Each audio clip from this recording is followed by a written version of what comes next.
अस्सलामुअलैकुम dear students, welcome to our YouTube channel nursing with Sadaf इकराम।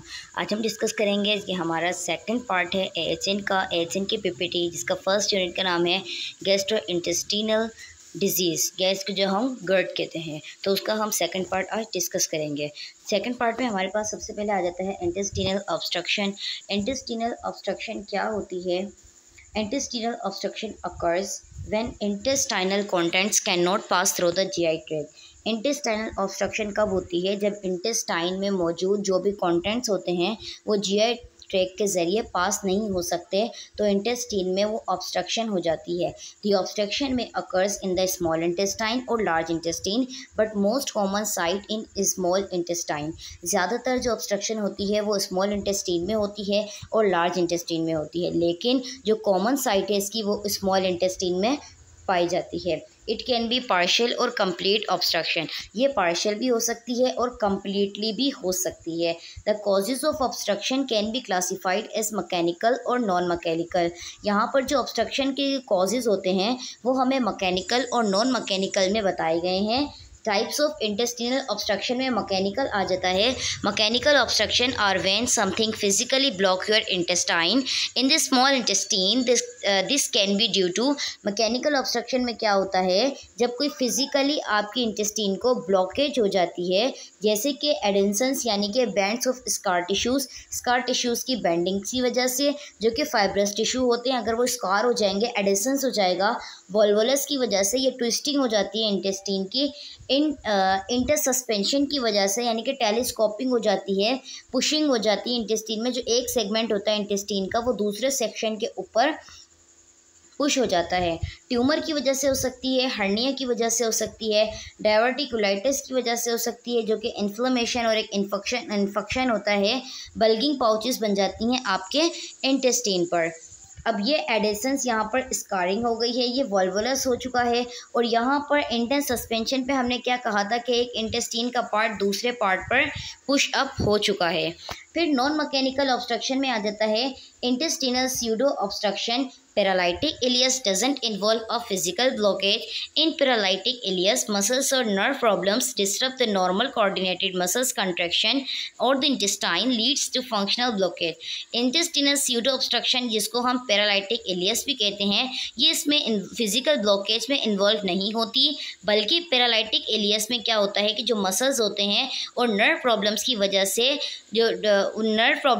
से disturb होने की वजह से नॉर्मल कोऑर्डिनेट और मसल्स कॉन्ट्रैक्शन में प्रॉब्लम क्रिएट हो जाती है, जिसकी वजह से फंक्शनल ब्लॉकेज हो जाती है। कॉजेज ऑफ पैरालिटिक इलियस कौन कौन से हैं? किसी बैक्टीरिया वायरस की वजह से, जो कि इंटेस्टिनल इन्फेक्शन कॉज करता है, गैस्ट्रोइडेंटाइटिस, केमिकल इलेक्ट्रोलाइट और मिनरल इम्बैलेंसेस की वजह से, जैसे पोटेशियम का लेवल कम होने की वजह से, और decrease blood supply to the intestine. अगर इंटेस्टाइन तक प्रॉपर्ली तौर पर ब्लड सप्लाई नहीं पहुंचेगा तो वो भी नॉन मैकेनिकल ऑब्स्ट्रक्शन यानी कि फंक्शनल ब्लॉकेज हो सकती है। इसके sign and symptoms small obstruction के कौन से हैं, यानी कि अब हम पढ़ रहे हैं स्मॉल इंटेस्टाइन के साइन एंड सिम्टम। कॉलिक की पेन होगा, कॉन्स्टिपेशन होगी, नोजिया वॉमिटिंग होगी। कंप्लीट ऑब्स्ट्रक्शन में क्या होगा कि पेरिलास्टिक मूवमेंट जो है वो विगोरियस हो जाएगी, assuming reverse direction and propelling intestinal content towards mouth rather than the rectum. जब कंप्लीटली ऑब्स्ट्रक्शन हो जाती है तो जो पेरिस्टाल्टिक मूवमेंट होती है वो विगोरियस हो जाती है, मतलब उसमें ये अज्यूमिंग होती है उसकी जो भी मतलब वो इंटेस्टाइन में मौजूद जो कंटेंट्स होते हैं वो रेक्टम के थ्रू एक्सक्रीट आउट होते हैं, तो वो रिवर्स हो जाते हैं, वो माउथ के ज़रिए निकलते हैं, प्रोपेल आउट होते हैं। Patient vomit stomach content first. जब पेशेंट को वॉमिट होती है तो सबसे पहले जो स्टमक में मौजूद कंटेंट होता है वो वॉमिट होती है, उसके बाद जो बिलियस कंटेंट होता है ड्यूडेनम में वो वॉमिट होता है, उसके बाद फाइनल जो फीकल कंटेंट होता है इलियम में वो भी वॉमिट हो जाती है। और लेटर स्टेज में क्या होता है कि डिहाइड्रेशन एंड प्लाज्मा लॉस हो जाता है और हाइपोवॉल्यूमिक शॉक भी हो सकता है। अब देखते हैं कि लार्ज इंटेस्टाइन की ऑब्स्ट्रक्शन के कौन से साइन एंड सिम्टम हैं। Symptoms differ from small bowel obstruction because colon is able to absorb its fluid contents and constipations may be the only symptoms for several days. Symptoms जो है वो मुख्तलिफ होते हैं स्मॉल इंटेस्टाइन के, क्योंकि जो कोलोन होता है उसमें ये एबिलिटी होती है कि वो फ्लूइड को कंटेंट्स को एब्जॉर्ब करता है, और कॉन्स्टिपेशन करवाता है। तो यहाँ पर एक ऐसा जो है सिम्टम है जो कि काफ़ी टाइम तक रहता है, जैसे distended colon loops will be visible और palpable at the abdomen. Colon में लूप्स बन जाते हैं जो कि विजिबल भी होते हैं, पल्पेट भी किया जाता है एब्डोमेन पर। नोजिया होगा, क्रैम्पिंग होगी, लो ग्रेड क्रैम्पिंग होगी, डीप होगी, क्रैम्पिंग होगी, आपके एब्डोमिनल पेन स्टार्ट होगा बहुत ही deeply. Vomiting is absent at first, vomiting पहले यानी कि पहले वॉमिटिंग नहीं होगी, बट जब ऑब्स्ट्रक्शन कंप्लीटली तौर पर हो जाएगी तो फीकल वॉमिटिंग होगी। फीकल वॉमिटिंग यही कि फीसिस का माउथ के थ्रू प्रोपेल आउट हो जाना। If obstruction is partial one, अगर ऑब्स्ट्रक्शन पार्शियली हुई है तो जो अबव सिम्टम्स हैं यानी कि वो जो सिम्टम्स सीवियरिटी की तरफ थे वो कम हो जाएंगे। एडिशनली लिक्विड स्टूल में लीक अराउंड ऑब्स्ट्रक्शन, पार्शियल का मतलब होता है आधा आधा। तो जो लिक्विड स्टूल होगा, अगर उसको डायरिया हो गया पेशेंट को, तो वो लिक्विड स्टूल क्या होगा कि लीक होके वो निकल जाएगा रेक्टम के थ्रू, वो वॉमिट नहीं होगा। डायग्नोज में आ जाता है, सिटी स्कैन करवाएंगे, एमआरआई करवाएंगे और कोलोनोस्कोपी या सिग्मोइडोस्कोपी करवाएंगे। ट्रीटमेंट क्या है, नॉन सर्जिकल मैनेजमेंट में है कि सर्जरी, और नॉन सर्जिकल मैनेजमेंट में क्या आ जाता है कि फ्लूइड की करेक्शन होनी चाहिए। इलेक्ट्रोलाइट जो इम्बैलेंसेस हो जाते हैं तो नॉर्मल सलाइन के साथ, रिंगर सॉल्यूशन के साथ, पोटेशियम के साथ उनको हमने देना है। एनजी सक्शन देनी है, डीकम्प्रेस बॉल मूवमेंट देनी है, टीपीएन देना है, टोटल पेरेंटल न्यूट्रिशन यानी कि आईवी फ्लूइड देना है, एनाल्जेसिक एंड सेडेटिव ड्रग्स देनी है। अवॉइड करना है opiates due to GI motility से, कि कोई भी जीआई मोटिलिटी में इनहिबिशन ना हो। एंटीबायोटिक्स देनी है ताकि इन्फेक्शन से बच सकें। फिर सर्जरी में आ जाता है, सर्जरी में क्या होगा, close bowel procedure, lysis of adhesions यानी कि स्कार टिश्यू की लाइसिस कर दी जाएगी, वॉल्वुलस की रिडक्शन कर दी जाएगी। इंटर सस्पेंशन को इनलिंगुअल हर्निया हो तो उसको भी सर्जरी के थ्रू रिमूव कर दिया जाएगा। इंट्रेटोमी यानी कि फॉरेन बॉडीज़ जो भी उसमें प्रेजेंट होंगी उसको रिमूव कर दिया जाएगा।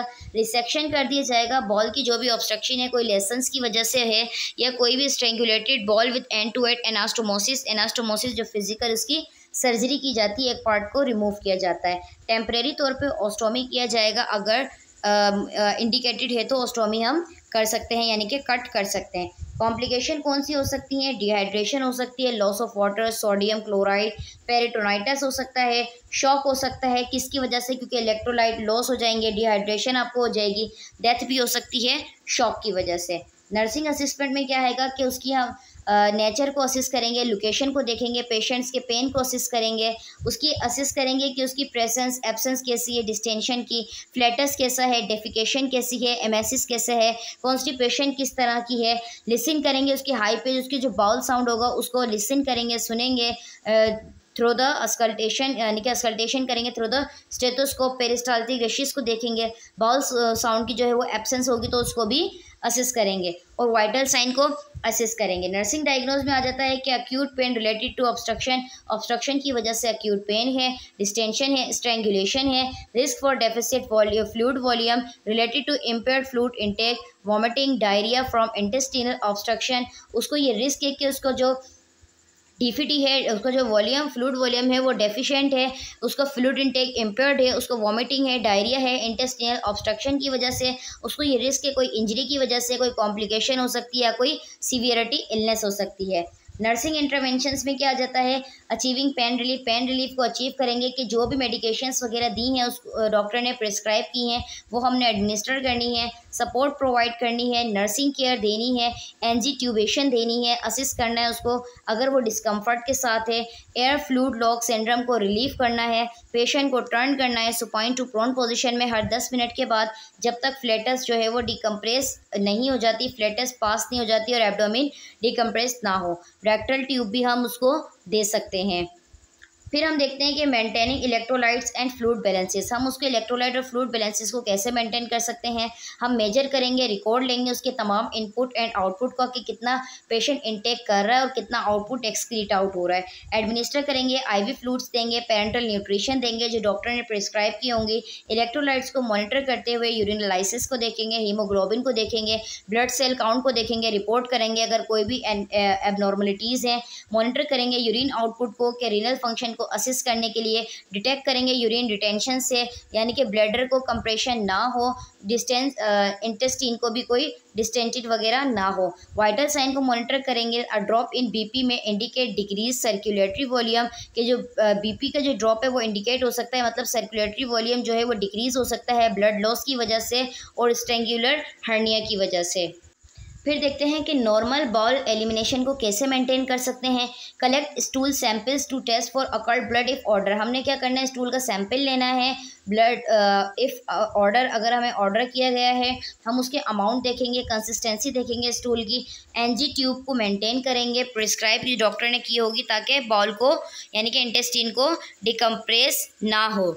उसके बाद प्रिवेंट करेंगे कोई भी इंजरी वगैरह ना हो, प्रिवेंट करेंगे इन्फेक्शन से। केयरफुली तौर पे पेशेंट को असिस्ट करेंगे, उसका स्टेटस देखेंगे, पेन वगैरह तो इंक्रीज़ नहीं हो रहा, कोई इंटेंसिटी जो इंक्रीज़ या डिक्रीज़ हो रही हो, उसके हम लोकलाइज एरिया देखेंगे कि कंटिन्यूसली एक ही जगह पर पेन है या वो रेयर हो रहा है। डिटेक्ट करेंगे अर्ली साइन ऑफ पेरिटोनाइटिस के मेजरिंग करेंगे उसकी एब्डोमिनल गर्थ कितनी है डेली तौर पर। एनिमास से अवॉइड करेंगे, कोई सपोजिटरीज नहीं देंगे। ऑब्जर्व करेंगे कि साइन ऑफ शॉक है या नहीं। फिर हमारा टॉपिक आ जाता है हेमरॉइड्स। हेमरॉइड्स क्या होता है कि सबसे पहले देखते हैं इसकी डेफिनेशन।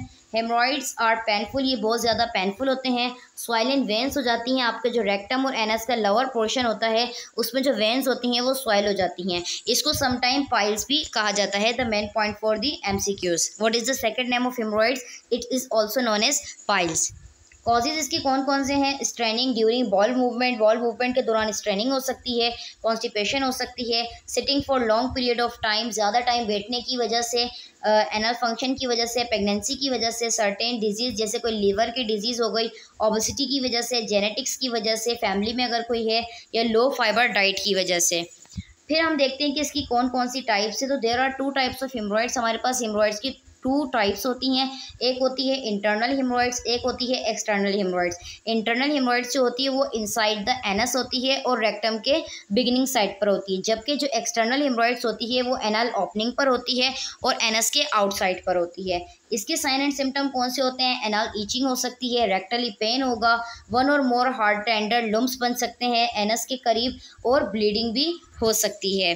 फिर देखते हैं कि इसकी डायग्नोज क्या होगी। तो विजुअल एग्जामिनेशन करेंगे, एनोस्कोपी, एनस में स्कोप डाल के देखेंगे, endoscopy images through the camera use करके हम चेक कर सकते हैं, और सिग्मोइडोस्कोपी हम लेंगे यानी कि डायग्नोज करेंगे। ट्रीटमेंट इसका कैसे करेंगे? कंजर्वेटिव ट्रीटमेंट देंगे। कंजर्वेटिव ट्रीटमेंट का मतलब क्या होता है? कंजर्वेटिव ट्रीटमेंट जो है एक मेडिकल ट्रीटमेंट की टाइप है जिसमें हम अवॉइड करते हैं कि कोई भी इन्वेसिव मेजर्स जैसे कि सर्जरी, या आमतौर पर कोई भी इंटरनल प्रेशर फंक्शन की वजह से कोई सर्जरी वगैरह ना की जाए, उसको हम पहले विदाउट सर्जरी ठीक कर दें। इंक्रीज़ करेंगे उसकी डाइटरी फाइबर्स को, ओरली फ्लूइड्स देंगे, एनसेट्स देंगे यानी कि non steroid anti inflammatory drugs, sitz bath देंगे, नीम गर्म पानी से रेस्ट करवाएंगे, और स्टेरॉइड्स, ऑइंटमेंट्स और क्रीम वगैरह हम देंगे। फिक्सेटिव प्रोसीजर कौन सा होता है हमारे पास? कि फिक्सेटिव प्रोसीजर में क्या करते हैं, इसमें एक गोल सेट किया जाता है। The goal of non surgical procedure use to treat haemorrhoids is called fixative procedure. एक गोल होता है जो कि विदाउट सर्जरी जो प्रोसीजर यूज़ किया जाता है हेमरॉइड्स को ट्रीट करने के लिए, उसको हम फिक्सेटिव प्रोसीजर कहते हैं। इसके अंदर हमारे पास कुछ टाइप्स होती हैं, यानी कि रबर बैंड के ज़रिए भी हम उसको कर सकते हैं। रबर बैंड के ज़रिए हम क्यों करेंगे? क्योंकि ब्लीडिंग को स्टॉप करने के लिए। और हीट के ज़रिए हम कैसे कर सकते हैं? तो हीट अप्लाई, लो ग्रेड अगर हीट एनर्जी अप्लाइड होगी एरिया में तो उसको हम ब्लड फ्लो जो है वो मिनिमाइज हो सकता है उस एरिया में, इन्फ्लेमेशन से छुटकारा हो सकता है, और कंट्रीब्यूट्स यानी कि हेमरॉइड्स जो है वो कंट्रीब्यूट हो सकता है। लेज़र के थ्रू कर सकते हैं। लेज़र के थ्रू हम कैसे करेंगे? हेमरॉइडोप्लास्टी के ज़रिए करेंगे। एक मिनिमली इन्वेसिव प्रोसीजर होता है, हेमरॉइड्स को ट्रीटमेंट के लिए किया जाता है। ये पेशेंट को अलाउ करता है कि वो अपनी पॉसिबल आउटकम्स के साथ मिनिमल डिस्कम्फर्ट और रैपिडली रिकवरी की तरफ जाए। फिर इलेक्ट्रिक करंट के ज़रिए भी कर सकते हैं। अब इलेक्ट्रिक करंट के ज़रिए कैसे करेंगे कि हम हेमरॉइड्स को श्रिंक करके कंफर्ट को रिड्यूस करेंगे, ब्लीडिंग और उसकी साइज़ को हम चेक करेंगे कि ब्लीडिंग कितनी है। और इसका जो एम होता है इलेक्ट्रिक करंट का वो होता है इलेक्ट्रोथेरापी, इसको इलेक्ट्रोकोगुलेशन भी कहा जाता है। हेमरॉइडेक्टोमी क्या होता है कि सर्जिकल रिमूवल किया जाता है हेमरॉइड्स का, ठीक है। जिस तरीके से इंटरनल हेमरॉइड है और ये रबर बैंड के थ्रू इसको इसीलिए कवर अप किया गया है ताकि इसकी ब्लीडिंग को रोक सकें। फिर हम इसकी प्रिवेंशन देखते हैं। प्रिवेंशन में क्या आता है कि प्लेंटी ऑफ वाटर, यानी कि आपने ज़्यादातर पानी का इस्तेमाल करना है। तकरीबनी तौर पर 8 ग्लास आपने एक दिन में पानी लेना है। हाई फाइबर वाली डाइट लेनी है आपने, हाई फाइबर वाले आपने फ्रूट्स लेने हैं, वेजिटेबल्स लेनी है, होल ग्रेन्स लेने हैं, ताकि कॉन्स्टिपेशन से बच सकें। बाउल को आपने यानी कि इंटेस्टाइन को आपने एम्प्टी करना है फौरी तौर पे। जैसे आपको अर्जिंग फील होती है डेफिकेशन की, तो आपने उसको एम्प्टी करना है और आपने रेगुलरी तौर पर एक्सरसाइज भी करनी है। नर्सिंग डायग्नोसिस की क्या होगी कि पेन अक्यूट और क्रॉनिक है, हमने वो देखना है कि अक्यूटली तौर पर है हेमोरॉइड या क्रॉनिक है। रेक्टल स्वेलिंग को देखते हुए हम ये देखेंगे। कॉन्स्टिपेशन जो है वो उसको related to ignore the urging को इग्नोर करते हुए कॉन्स्टिपेशन हो गई है, डेफिकेशन हो रही है। अब पेन हो रहा है डेफिकेशन के दौरान, और एंजाइटी हो रही है। आपको सर्जरी जब प्लान कर दी तो एंजाइटी फील हो रही है, और impaired urinary elimination related to the fear of post operative pen.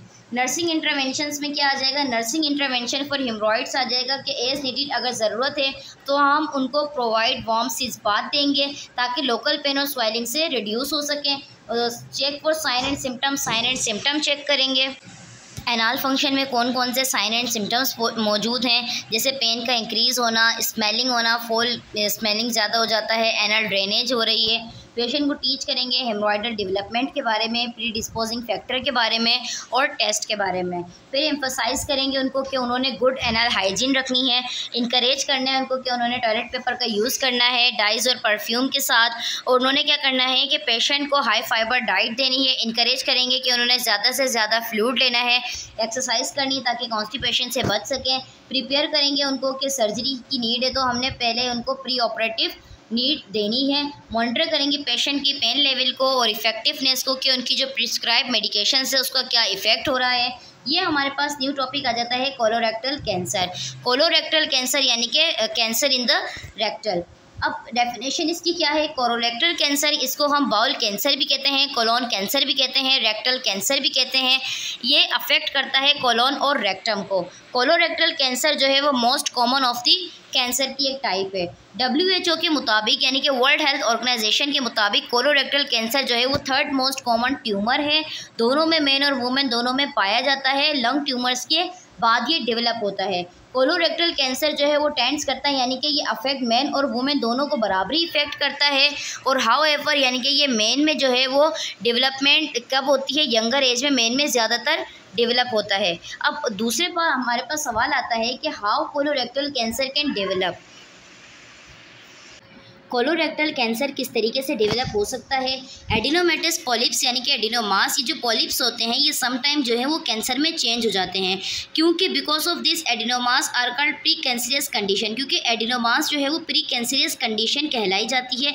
तो जैसे ये रेक्टल है, अगर यहाँ पर कोई पॉलिप्स बनता है तो वो कैंसर में चेंज हो जाता है, क्योंकि ये प्री कैंसरियस कंडीशन होती है अगर इसको ट्रीट ना किया जाए तो। फिर एडिनोकार्सिनोमास क्या होता है, ये तकरीबन 96% जो है वो कोलोरेक्टल कैंसर का हिस्सा बनाता है। ये कैंसर जो है वो एपिथेलियल लाइनिंग जो होती है स्टमक की, वहाँ से ये स्टार्ट होता है। फिर हम देखते हैं इसके रिस्क फैक्टर कौन कौन से हैं। ओल्डर एज की वजह से डाइट, अगर आप एनिमल प्रोटीन ज़्यादा ले रहे हैं, सैचुरेटेड फैट्स ले रहे हैं, कैलोरीज ज़्यादा ले रहे हैं, उसकी वजह से हो सकता है। डाइट अगर आपने प्रोटीन तो ज़्यादा ली है बट फाइबर नहीं लिया, उसकी वजह से हो सकता है। हाई अल्कोहल कंज्यूप्शन, स्मोकिंग की वजह से, फैमिली हिस्ट्री की वजह से, किसी को फैमिली में कोलोरेक्टल कैंसर है तो उसकी वजह से हो सकता है। हैविंग अल्सरेटिव कोलाइटिस की वजह से, क्रॉन्स डिजीज़ की वजह से और इरिटेबल बाउल डिजीज़ की वजह से। क्रॉन्स डिजीज़ हमारे पास क्या है कि क्रॉन्स डिजीज़ एक इन्फ्लेमेटरी बाउल डिजीज़ है जो कि क्रॉनिक इन्फ्लेमेशन करती है जीआई ट्रैक्ट की, तो उसको हम क्रॉन्स डिजीज़ कहते हैं। ओवरवेट और ओबेसिटी की वजह से, लेक ऑफ फिजिकल एक्टिविटी की वजह से, प्रेजेंस ऑफ पॉलिप्स की प्रेजेंस की वजह से, अगर कॉलोन में या रेक्टम में प्रेजेंस हो जाती है पॉलिप्स की और वो इवेंचुअली जो है वो कैंसरस में हो जाता है। पॉलिप्स कैसे, बेसिकली जो है एक प्रोजेक्शन ग्रोथ होती है टिश्यूज़ की, उस सरफेस पर म्यूकस मेम्ब्रेन में जो है वो ग्रोथ होती है। और ईटिंग रेड और प्रोसेस मीट, रेड मीट कौन सा होता है, जैसे बीफ का हो गया या मटन हो गए, और प्रोसेस मीट जो होता है जो कि स्मोकिंग वाले जो मीट होते हैं, ये साल्टिंग वाले जिसमें हम ऊपर से नमक डाल के खा रहे होते हैं, ये जो टिक्के वगैरह होते हैं, जो भुनी हुई चीज़ें होती है, उसको हम प्रोसेस्ड मीट कहा जाता है। फिर इसके साइन एंड सिम्टम कौन से होते हैं। हेमेटोशीजिया हो सकता है। हेमेटोशीजिया क्या चीज़ है कि passage of blood through rectum, यानी कि ब्लड का जो है वो रेक्टम के थ्रू पास होना। और मेलिना क्या है, ब्लैक टेरी स्टूल, ब्लैक और टेरी स्टूल का आना। Second most common symptom black tarry stool का है। और एब्डोमिनल पेन होगा। बाउल हैबिट्स में मोस्ट कॉमन सिम्टम ये है कि आपके इंटेस्टाइन में यानी कि आपकी डेफिकेशन अर्जिंग में क्या होगी, चेंजेस आने लगेगी, एनीमिया हो जाएगा, वेट लॉस, वीकनेस, और आपको ये फीलिंग होगा कि आपने बाउल को जो है वो यानी कि इंटेस्टाइन को एम्प्टी नहीं किया है बाउल मूवमेंट के बाद। स्क्रीनिंग अगर हम इसकी देखें तो डिजिटल एग्ज़ाम हम करेंगे 40 यानी कि अगर 40 एज है तो हम 40 की एज पर स्टार्ट हुआ तो हम उसका डिजिटल एग्ज़ाम करेंगे एनुअली तौर पे। फीकल अकल्ट ब्लड टेस्ट करवाएंगे अगर एज 50 है एनुअली तौर पर, और कोलोनोस्कोपीज और सिग्मोइडोस्कोपीज देंगे अगर 50 या उससे ज़्यादा एज पर है तो। फिर असेसमेंट कैसे करेंगे, डायग्नोस फाइंडिंग इसकी क्या होगी, एब्डोमिनल एंड रेक्टल एग्जामिनेशन किया जाएगा।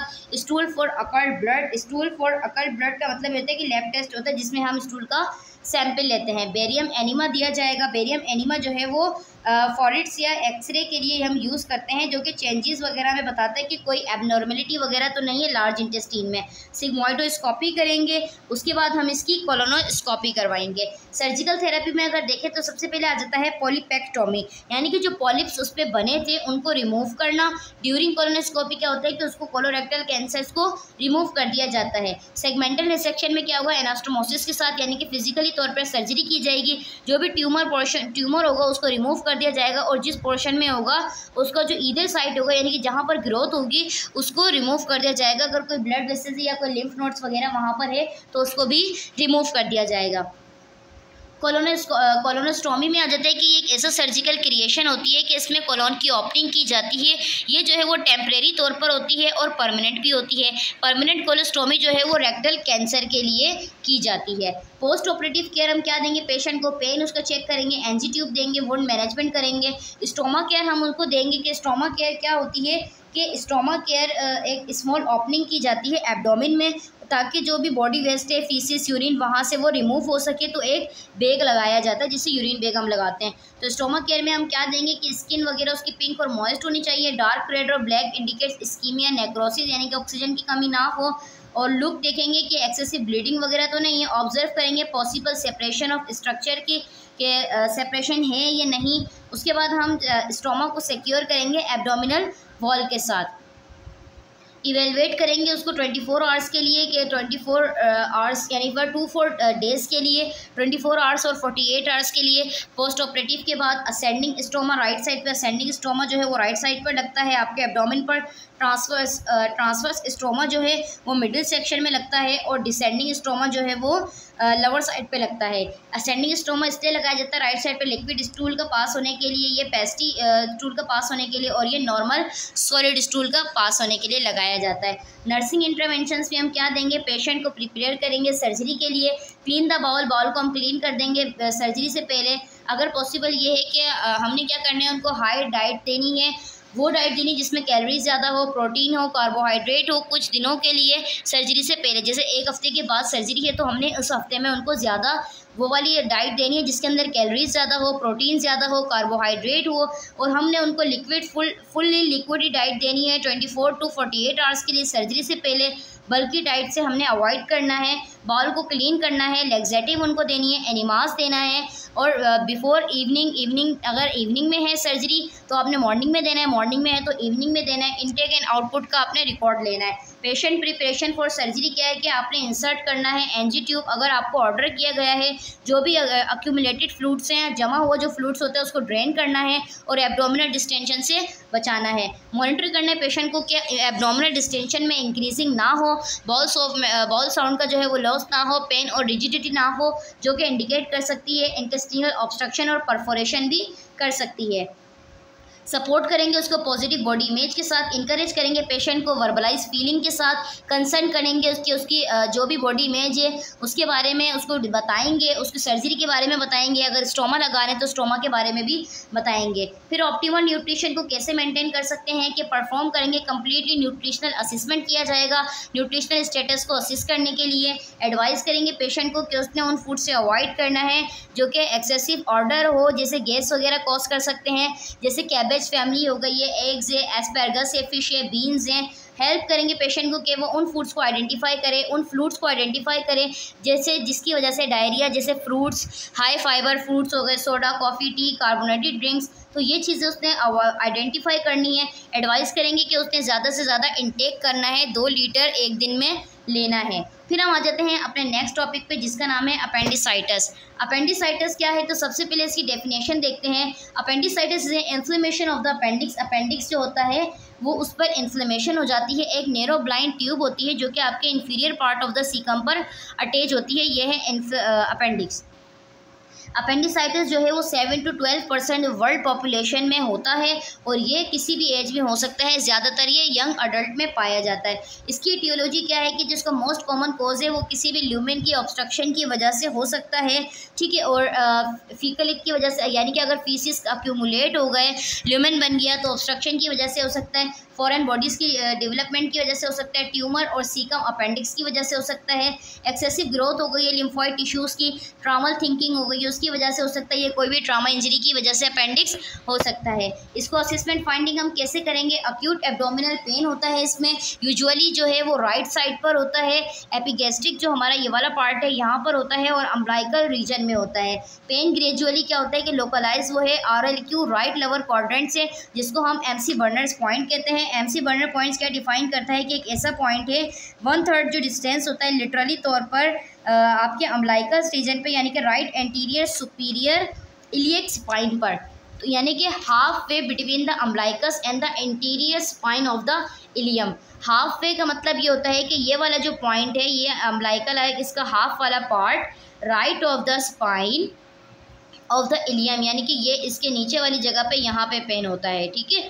यहाँ पर अपेंडिक्स का पेन अक्सरी तौर पर होता है। उसके बाद क्या है कि पेन जो है वो इनिशियली इंटरमीडिएट भी होता है, यानी कि कभी बहुत ज़्यादा सीवियर होता है, कभी बहुत ज़्यादा कम होता है। अपेंडिसाइटिस के साइंस क्या होंगे कि यहाँ पर हमारे पास कुछ साइन होते हैं जिसको हम मैनेज करते हैं। कि सबसे पहले आ जाता है रिबाउंड टेंडरनेस, जिसको हम बिलमबर्ग साइन भी कहते हैं। रिबाउंड टेंडरनेस को हम बिलमबर्ग साइन कहते हैं। ये जो है पेन की प्रेजेंस करवाता है जब प्रेशर पड़ रहा हो एब्डोमेन पर।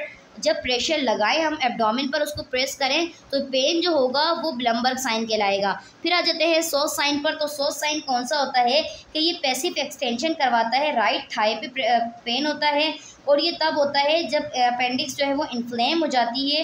रेट्रोरेक्टल जो है वो ओवरलाइंग राइट पोस्ट मसल, आपके जो राइट पोस्टिस मसल्स होते हैं वहाँ पर ओवरलाइंग हो जाती है, तो राइट थाई में पेन शुरू हो जाता है। फिर आ जाते हैं रॉफ्सिंग साइन पर। रॉफ्सिंग साइन कौन सा होता है? पेन जो है वो इलेटिकेट किया जाता है राइट लोअर क्वाड्रेंट पर पल्पेशन के साथ। जब हम राइट लोअर क्वाड्रेंट को पल्पेट करते हैं, उसको प्रेस करते हैं, तो पेन शुरू होता है पेशेंट को। फिर आ जाते हैं ऑब्टुरेटर साइन पर। ऑब्टुरेटर साइन कौन सा होता है? पेन होता है इंटरनली रोटेंशन पर होता है, हिप पर होता है, राइट साइड पर होता है। राइट नी को जब आप फ्लैक्स करते हैं, इस तरीके से हम फ्लैक्स करते हैं अपनी नी को, तो पेन स्टार्ट होता है। फिर आ जाता है इनिशियली पेरी अम्ब्लाइकल पेन हो सकता है, रेडिएट्स करता है, ये फैलता है राइट लोअर क्वाड्रेंट तक। नोजिया वोमिटिंग हो सकती है, एनोरेक्सिया हो सकती है, guarding of abdomen, rebound tenderness हो सकती है, वॉक स्टॉप आवर, आपसे चला नहीं जाता, बॉल साउंड जो है वो डिक्रीज हो जाती है, फीवर हो जाता है, लो ग्रेड टेम्परेचर हो जाता है। अगर हाई ग्रेड फीवर होगा तो अपेंडिसाइटिस वो रप्चर भी हो सकती है। इसकी डायग्नोस क्या होगी कि हम WBCs काउंट करेंगे, अल्ट्रासाउंड करवाएंगे, CT स्कैन करवाएंगे। कोलैबोरेटिव मेजरमेंट इसकी हम कैसे करेंगे? बेड रेस्ट देंगे पेशेंट को, फॉलोअर्स पोजीशन में उसको लिटाएंगे पेशेंट को ताकि पेन को रिड्यूस कर सकें। NPO देंगे, नथिंग पर ओरल देंगे। अगर पेरिटोनाइटिस अकर्स है, पेरिटोनाइटिस हमारा नेक्स्ट टॉपिक है। Peritonitis inflammation of the peritoneum layer of the abdomen.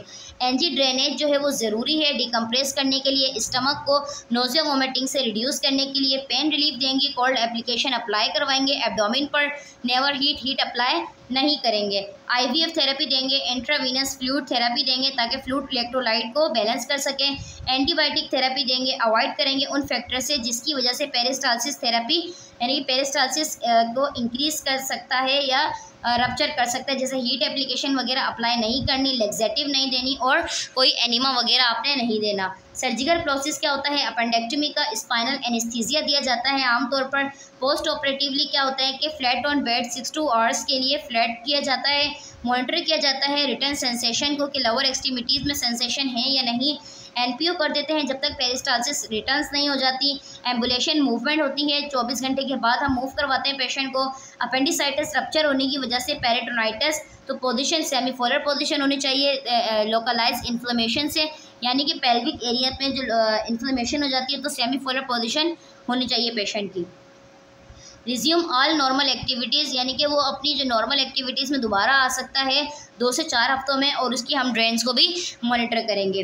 Complication कौन कौन सी हो सकती है? पेरिटोनाइटिस हो सकता है, अपेंडिकल हो सकता है, और पाइलोफिलाइटिस हो सकता है। फिर हमारा टॉपिक आ जाता है पेरिटोनाइटिस। पेरिटोनाइटिस हमें क्या कहता है कि पेरिटोनाइटिस क्या है? Inflammation of the peritoneum, the serous membrane that lines part of the abdominal cavity. Abdominal cavity में जो लाइन होती है, म्यूकस लाइन जिसको हम कहते हैं, सीरस मेम्ब्रेन की जो लाइन होती है, तो वहाँ पर इन्फ्लेमेशन हो जाती है। पेरिटोनियम लेयर में इन्फ्लेमेशन का हो जाना पेरिटोनाइटिस कहलाता है। टाइप्स ऑफ पेरिटोनाइटिस क्या होता है कि प्राइमरी होती है, सेकेंडरी होती है। प्राइमरी पेरिटोनाइटिस तब होती है जब कोई ब्लड बोर्न ऑर्गेनिज्म आपकी बॉडी में इंटर हो जाता है, ब्लड में इंटर हो जाता है, और वो पेरिटोनियल कैविटी तक पहुंच जाता है, तो वो इन्फेक्शन कॉज करता है आपके ब्लड में, लिम्फ नोड्स में, पेरिटोनियम में, तो इसकी वजह से प्राइमरी पेरिटोनाइटिस हो सकता है। सेकेंडरी कब होगा? ये आम टाइप है कि ये किसी भी वजह से हो सकती है कि जब भी कोई एब्डोमिनल ऑर्गन परफोरेट हो जाए, रप्चर हो जाए, तो उसकी जब वो अपने कंटेंट रिलीज़ करे, जैसे कि ये अगर मैं कहूँ कि ये लिवर है, लिवर अगर रप्चर हो गया, परफोरेट हो गया, इसमें होल्स हो गए, तो ये बाइल जब बनाएगा तो बाइल क्या होगा? लिवर से बाहर निकलेंगे, बाहर निकल के वो पेरिटोनियम लेयर में आ जाएंगे, पेरिटोनियम कैविटी में आ जाएंगे। पेरिटोनियल कैविटी में आएंगे तो उसकी वजह से जो भी बैक्टीरिया होगा, इन्फ्लेमेशन होगी, तो वो पेरिटोनियल कैविटी में होगी, तो ये हमारी सेकेंडरी पेरिटोनाइटिस होगा। ये बहुत इंपॉर्टेंट है और एमसीक्यूज़ में ये पूछा जाता है कि प्राइमरी कौन सी होती है, सेकेंडरी कौन सी होती है। जब भी ब्लड बोर्न ऑर्गेनिज्म आपके ब्लड तक पहुंच जाए और इन्फेक्शन कॉज करे, वो प्राइमरी होती है। जब भी कोई एब्डोमिनल ऑर्गन रप्चर हो जाए और वो अपने कंटेंट्स को रिलीज़ कर रही है और वो रिलीज़ होते हुए पेरिटोनियल कैविटी तक आ जाए, तो वो हमारा सेकेंडरी पेरिटोनाइटिस कहलाता है। कॉजेज कौन से होते हैं पेरिटोनाइटिस के? प्राइमरी में जैसे मैंने बताया ब्लड बोर्न ऑर्गेनिज्म की वजह से, जेनिटल ट्रैक्ट ऑर्गेनिज्म की वजह से, और सिरोसिस विद एसाइड यानी कि liver disease, hepatitis A, B या सी, क्योंकि पेट में उससे पानी भर जाता है, एसाइड्स हो जाता है। सेकेंडरी में क्या होगा कि रप्चर हो जाएगी, अपेंडिसाइटिस, ब्लंट पेंट्रेटिंग हो सकता है एब्डोमिनल कैविटी में, डायवर्टिकुला हो सकता है, इस्कीमिया हो सकता है, ऑब्स्ट्रक्शन हो सकती है जीआई ट्रैक्ट में, पैंक्रियाटाइटिस हो सकता है, परफोरेटिक पेप्टिक अल्सर हो सकता है, पेरिटोनियल डायलिसिस हो सकती है, और पोस्ट ऑपरेटिव ब्रेकडाउन भी हो सकती है। फिर हम देखते हैं इसके साइन एंड सिम्टम। तो साइन एंड सिम्टम में आ जाता है एब्डोमिनल पेन होगा, डिस्टेंशन होगी, रिबाउंड टेंडरनेस होगी, फीवर होगा, टैकीकार्डिया में चले जाएंगे, टैकीपनिया हो जाएगा, हाई हो जाएगी आपकी पल्स रेट, हाई हो जाएगा आपका रेस्पिरेटरी रेट, नोजिया वॉमिटिंग होगी, बाउल हैबिट्स आपकी उसमें चेंजेस आएंगी, ज़्यादा प्यास लगेगी, ओलिगोयूरिया होगा, यूरिन का आउटपुट जो है वो कम हो जाएगा, और एस्कल्टेशन होगी आपको कि आपको बाउल साउंड की आवाज़ नहीं आएगी। डायग्नोस्टिक टेस्ट हम कौन सा करवाते हैं? WBCS को डिफ्रेंशिएट करेंगे, एलिवेट करेंगे, क्योंकि इसकी वैल्यू हमारे पास फॉरलैक होती है, तो हम उसमें देखेंगे कि ये हमारे पास कितनी आ रही है। फिर हम क्या देखेंगे? ब्लड कल्चर करवाएंगे, आइडेंटिफाई करेंगे कि कौन सा बैक्टीरिया ब्लड के अंदर गया है जिसकी वजह से पेरिटोनाइटिस हुआ है। लिवर एंड रीनल फंक्शन को देखेंगे, उनकी स्टडीज़ करेंगे कि सीरम इलेक्ट्रोलाइट क्या है, इवेलुएट करेंगे पेरिटोनाइटिस को, एब्डोमिनल एक्सरे करवाएंगे, इंटेस्टिनल डिस्टेंशन को डिटेक्ट करने के लिए एयर फ्लूइड्स लेवल को देखेंगे, free air under diaphragm, sign and of GI tract perforation, जो भी साइन एंड सिम्टम होंगे एक्सरे में वो हम देखेंगे कि एयर फ्लूइड्स लेवल कितना है, कोई एयर वगैरह तो नहीं है अंदर, तो वो हमें एक्सरे में पता चल जाएगी। डायग्नोस्टिक पैरासेंटेसिस देखेंगे, कल्चर करवाएंगे पेरिटोनियल फ्लूइड का कि कोई माइक्रो ऑर्गेनिज्म तो इसका रेस्पॉन्सिबल नहीं है जिसकी वजह से इसमें फ्लूइड है, डिटरमाइन है, सेंसिबिलिटी कितनी है, एंटी माइक्रोबियल एजेंट को फाइंड करेंगे, अल्ट्रासाउंड करवाएंगे होल एब्डोमेन का। नर्सिंग इंटरवेंशंस पे आ जाते हैं, मॉनिटर करेंगे, डॉक्यूमेंट करेंगे पेन को। पेशेंट जो है कि जब उसको प्लेस किया जाएगा तो हम उसकी नीज़ को फ्लेक्स कर देंगे, दोनों ही नीज़ को फ्लेक्स कर देंगे, उसकी जो पोजीशन होगी, उसकी जो टेंशन होगी, मतलब कि टेंशन कहते हैं किसी चीज़ को कम कर देना, डिक्रीज हो जाएगी, तो एब्डोमिनल ऑर्गन्स पे जो प्रेशर होगा वो भी कम हो जाएगा, तो उसका कंफर्ट जो है वो बढ़ जाएगा, मैक्सिमाइज की तरफ हो जाएगा। एक्यूरेट करेंगे कि उसके बाद तमाम इनपुट आउटपुट रिकॉर्ड होने चाहिए नर्स के पास। मॉनिटर करेंगे कि उसकी क्वांटिटी कौन सी है, क्वालिटी कौन सी है, आउटपुट की, नेज़ोगैस्ट्रिक ट्यूब की। मॉनिटर करेंगे पेशेंट को कि sign and symptom of shock क्या है। मॉनिटर करेंगे पेशेंट को कि उसका बाउल साउंड क्या है। मॉनिटर करेंगे पेशेंट को कि कौन से साइन इंडिकेट हैं जिसकी वजह से पेरिटोनाइटिस हो रहा है। सब साइडिंग है, जैसे कि कोई टेम्परेचर भी डिक्रीज हो रहा है, उसके साथ साथ पल्स रेट कैसा है, सॉफ्टनिंग कैसी है एब्डोमेन की, रिटर्न पेरिस्टाल्टिक साउंड कैसा है, फ्लैटस की पासिंग हो रही है या नहीं, और बाउल मूवमेंट कैसा है। सर्जिकल ट्रीटमेंट करेंगे। Laparotomy is needed to perform a full exploration and lavage of peritoneum.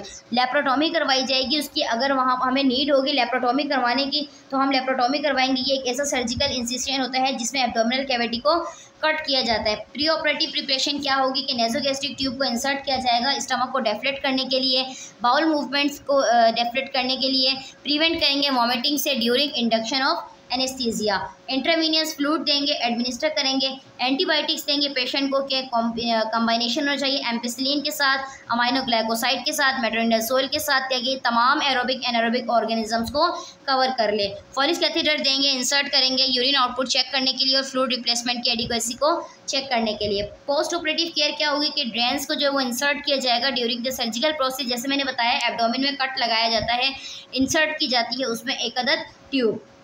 फिर नर्स को क्या करना है कि लाजमी ऑब्जर्व करना है कि अगर पेशेंट 12 तारीख को आया था तो तब उसका आउटपुट इतना आया था, अगर पेशेंट 15 तारीख को आ रहा है तो उसका आउटपुट कितना है, अगर पेशेंट 19 तारीख को आ रहा है तो उसका आउटपुट कितना निकल रहा है। ये तमाम ड्रेनेज के साइंस आपने याद करने हैं और नर्स को ये सब पता होना चाहिए, बल्कि डॉक्यूमेंटेशन होनी चाहिए। केयर जो है वो ऐसी करनी है कि अगर आप पेशेंट को मूव करवा रहे हैं तो कोई भी ड्रेन वगैरह जो है वो डिस्लोच ना हो, यानी कि अपनी डिस्प्लेसमेंट ना हो। जैसे कोई भी कैथीटर, जैसे मैंने बताया कि कैथीटर लगा होता है उसमें ड्रेन के लिए, तो वो मूव ना हो। फिर हम आ जाते हैं IBD इन्फ्लेमेटरी बाउल डिजीज़ पर। इन्फ्लेमेटरी बाउल डिजीज़ क्या होती है? The term inflammatory bowel disease, यानी कि इसमें हमारे पास 2 क्रॉनिक इन्फ्लेमेटरी GI डिसऑर्डर होते हैं। सबसे पहले होता है रीजनल एंट्राइटिस, उसके बाद होता है ग्रेन्युलोमेटस कोलाइटिस और इसको हम अल्सरेटिव कोलाइटिस भी कहते हैं। रीजनल एंट्राइटिस जो है एक ऐसी कंडीशन होती है जब गैस्ट्रोइंटेस्टिनल ट्रैक्ट जो है वो इन्फ्लेम हो जाती है ज़्यादा टाइम के लिए। ग्रेन्युलोमेटस क्रॉनिक ग्लैमेटस होती है, एक ऐसी डिजीज़ है जो कि इनहेरिटेड डिसऑर्डर है। ये कब होती है? ये एक वाइट ब्लड सेल की एक ऐसी टाइप है जब फेगोसाइट जो है वो वर्क नहीं करते प्रॉपर्ली। फेगोसाइट जो है आपकी बॉडी में क्या काम करते हैं?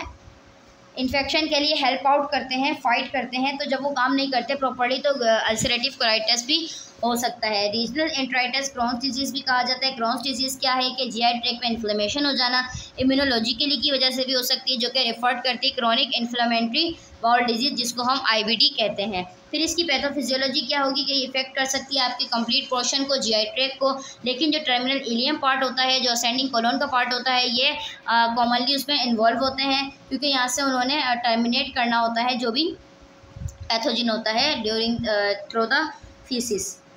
डिजीज़ बिगिंस कब स्टार्ट होती है? एडिमा से होती है, क्योंकि म्यूकस मेम्ब्रेन जो है वो थिक हो जाती है, इन्फ्लेमेटरी एप्थॉइड लेशंस बन जाते हैं, शैलो अल्सरेशन होती है, म्यूकस और सब म्यूकोसा उसमें डेवलप हो जाता है, फिशर्स बन जाता है और अल्सर डेवलप हो जाता है। म्यूकोसा जो है वो इन्फ्लेम हो जाती है। ये जो है कंटिन्यूस पैटर्न में नहीं होता। फिब्रोटिक चेंजेस कब होती है? जब कोई लोकल ऑब्स्ट्रक्शन हो जाती है, एब्सिस की फॉर्मेशन हो जाती है, फिस्ट्यूला की फॉर्मेशन हो जाती है। फिस्ट्यूला डेवलप कब होता है? जब बाउल यानी कि इंट्रो इंट्रेरिक फिस्ट्यूला, जब बाउल में यानी कि इंटेस्टीन में उनके दरमियान फिस्ट्यूला होगा तो उसको हम इंटेरो इंटेरिक फिस्ट्यूला कहेंगे। जब इंटेस्टीन और ब्लैडर के दरमियान होगा तो इंटेरो वेसिकल फिस्ट्यूला कहेंगे। जब बाउल और स्किन के दरमियान होगा तो इंट्रोक्यूटेनियस फिस्ट्यूला कहेंगे। ये भी MCQs में आता है। एब्जॉर्प्शन प्रॉब्लम होगी, डेवलप कर सकती है कि प्रोटीन लॉस भी हो सकता है, एनीमिया भी हो सकता है। कॉजेज़ कौन से होंगे? अननोन है। सबसे पहला कॉज ऑटो इम्यून की वजह से हो सकता है, फैमिली हिस्ट्री की वजह से और एनवायरमेंटल की वजह से। साइन एंड सिम्टम हम इसका देखते हैं। परसिस्टेंट डायरिया, मुसलसल तौर पे डायरिया रहेगा। रेक्टल ब्लीडिंग हो सकती है जो कि अनकॉमन है। अर्जेंट नीड होगी कि आपने जाके अर्जिंग आपको होगी कि आपने डिफिकेट करना है। एब्डोमिनल क्रैम्प्स होंगे, राइट लोअर क्वाड्रेंट में पेन होगा, सेंसेशन होगी, इनकम्प्लीट इवैक्यूएशन होगी और उसके बाद क्या होगा? अनइंटेंशनली वेट लॉस भी होगा। इनकम्प्लीट इवैक्यूएशन का मतलब होता है कि एक ऐसी सेंसेशन होती है जिसमें बाउल मूवमेंट जो है वो कम्प्लीटली तौर पर मूव नहीं कर रही होती। और अनइंटेंशनली वेट लॉस ये होता है कि आप कितना खा लें बट आपका वेट लॉस होना ही है। फिर हम आ जाते हैं कॉम्प्लिकेशंस पर। कॉम्प्लिकेशन में आ जाता है intestinal obstruction caused by repeated inflammation. अगर बार बार इन्फ्लेमेशन हो रही है, स्कैरिंग हो रही है, तो फिब्रोसिस में स्ट्रक्चर में चेंजेस आ रही हैं तो उसकी वजह से इंटेस्टिनल ऑब्स्ट्रक्शन हो सकती है। ये इसकी कॉम्प्लिकेशंस है।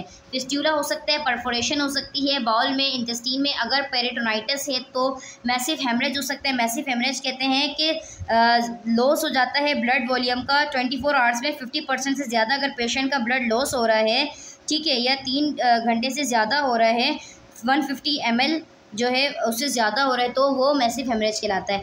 इंक्रीज है कि रिस्क हो सकता है उसको बाउल कैंसर का 5 to 6 टाइम। फिर हम डायग्नोस्टिक टेस्ट कौन सा करवाते हैं, कोलोनोस्कोपी करवाते हैं, सिग्मोइडोस्कोपी करवाते हैं, ये डिटरमाइन करने के लिए कि जो भी एरिया है पैटर्न इन्वॉल्व है उसमें टिश्यूज़ बायोप्सिस करवाते हैं, स्मॉल रिस्क लेते हैं परफोरेशन का।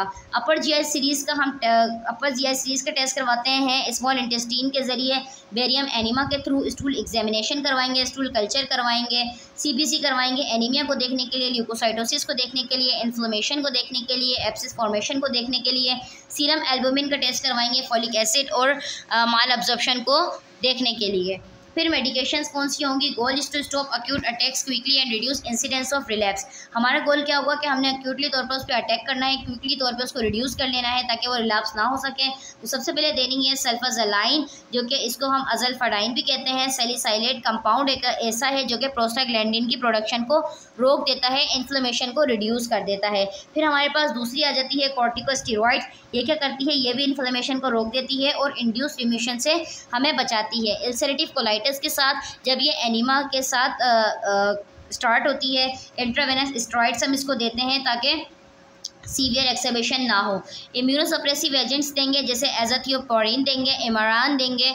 इमरान का मतलब क्या होता है कि साइक्लोस्पोरिन उन क्लाइंट्स के लिए होती है जो कि रेस्पॉन्ड नहीं करते स्टेरॉइड थेरेपी के ज़रिए, तो उनमें हम ये यूज़ करेंगे। कम्बिनेशन करवाएंगे स्टेरॉइड ट्रीटमेंट के साथ। स्टेरॉइड ट्रीटमेंट किया जाएगा उनका ताकि उनके जो भी स्टेरॉइड यूजेस हैं, न्यू थेरेपीज़ वगैरह हैं, इम्यून रिस्पॉन्स मॉडिफाइडर्स हैं, उनको हम रोक सकें। जैसे एंटी इन्फ्लेमेटरी ड्रग्स हैं, साइटोकाइंस हैं, मेट्रोनिडाजोल, फ्लैजल है, सिप्रोफ्लेक्सिन, सिप्रो है और एंटी डायरियल मेडिकेशंस हैं।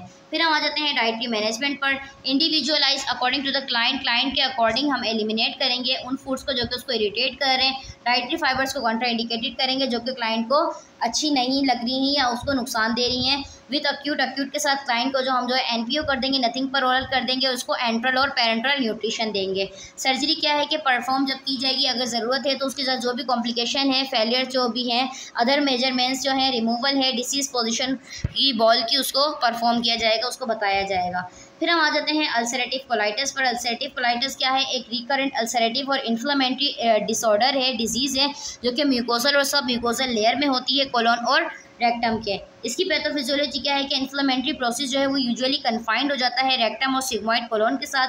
इन्फ्लेमेशन जो है वो होती है म्यूकोजल हेमरेज हो सकता है, ब्लीडिंग के साथ एब्सिस फॉर्मेशन हो सकती है जो कि समटाइम नेक्रोसिस और स्लफिंग भी हो सकती है। स्लफिंग कहते हैं शेड हो जाना या रिमूव हो जाना किसी भी स्किन लेयर का।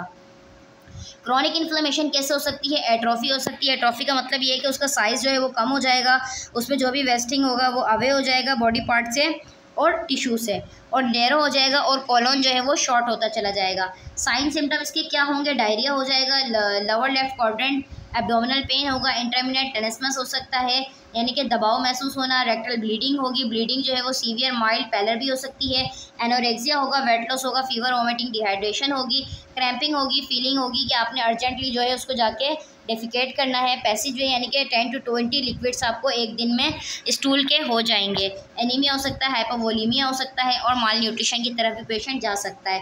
कोलैबोरेटिव केयर कैसे देंगे, डाइट थेरेपी देंगे। हमारा गोल क्या होगा कि हमने उनको हाइपर एक्टिव बॉल एक्टिविटी को प्रिवेंट करना है और सीवियर सिम्टम से बचाना है। एनपीओ करेंगे, टीपीएन कर देंगे, लो फाइबर डाइट देंगे और रिड्यूस करेंगे एलिमिनेटेड चीज़ों को, जैसे लैक्टोज है वो फूड जिसके अंदर लैक्टोज पाया जाता है, जैसे कैफिनेटेड बेवरेजेस है, पीपर, अल्कोहल, स्मोकिंग, इसको अवॉइड करेंगे।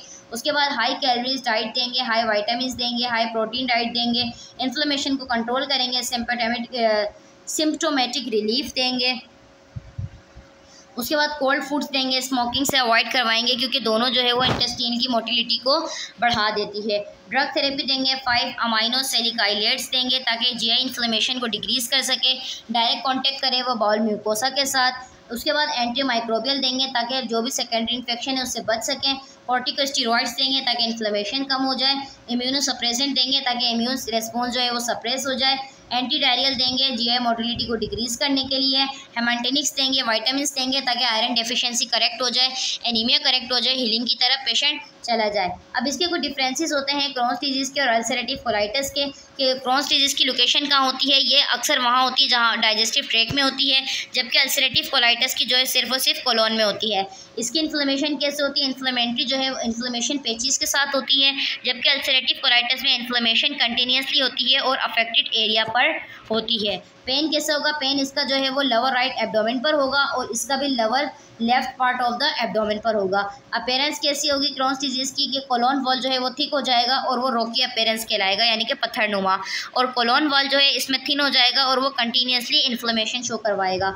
अल्सर जो है वो डाइजेस्टिव ट्रैक्ट में चला जाएगा, डीप हो जाएगा, डीप लेयर्स तक पहुंच जाएगा। जबकि अल्सरेटिव कोलाइटिस में म्यूकस लाइनिंग जो होती है लार्ज इंटेस्टाइन की, सिर्फ और सिर्फ अल्सर वहाँ पर डेवलप होगा, लेकिन ये लाइनिंग तक नहीं जाएगा। फिर ब्लीडिंग कैसे होगी कि ये रेक्टम यानी कि बाउल मूवमेंट के दौरान भी हो सकती है।